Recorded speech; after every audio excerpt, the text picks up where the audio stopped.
So here we have my section 5 resource development.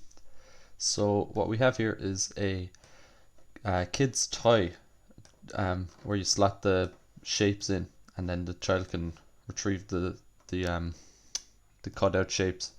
So this is the simplest way, I think, of explaining sectional views.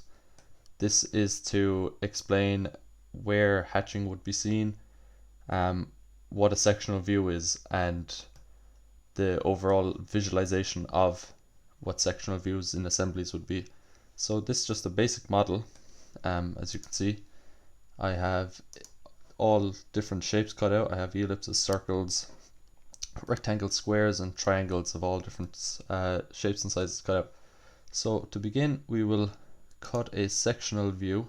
So we can cut a sectional view in anywhere. So a sectional view is a cut section of an object. It doesn't have to be defined in a measurement or anything. It can be cut anywhere. So we'll take this here. We have a nice cut section here.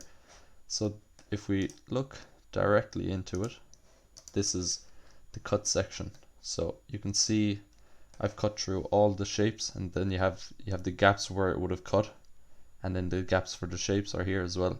So basically this is a sectional view. So we have cut along the edge perpendicular to the front face, and we've cut down, and you can see the gaps of where the shapes would be.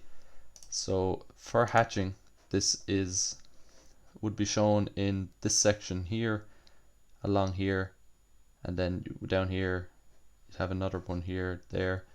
So I have another resource to show that will explain this a bit better, but this is the general idea of a sectional view. So I will close this down and I will open up.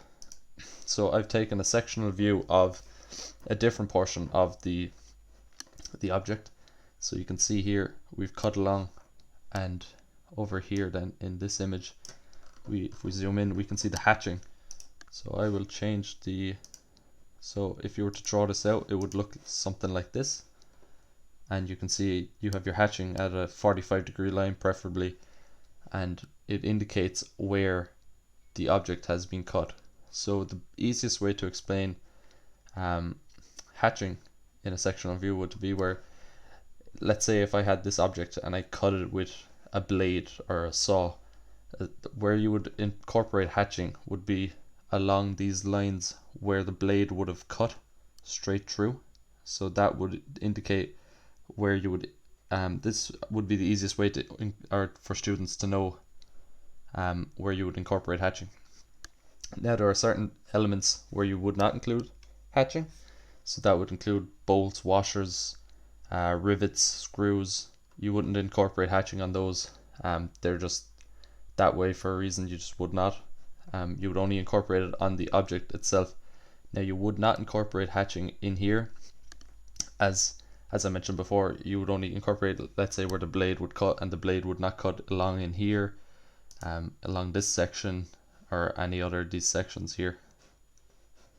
Yeah, so this is the resource I would use to demonstrate to students how hatching is used, how you would incorporate hatching in a sectional view assembly, and just overall to help with the visualization of sectional views. I think this is a great resource to use, because you can quick and simple to show students different ways they can easily visualize it. They can zoom in and out, and they can understand for themselves what sectional views is and where you would hatch sectional views.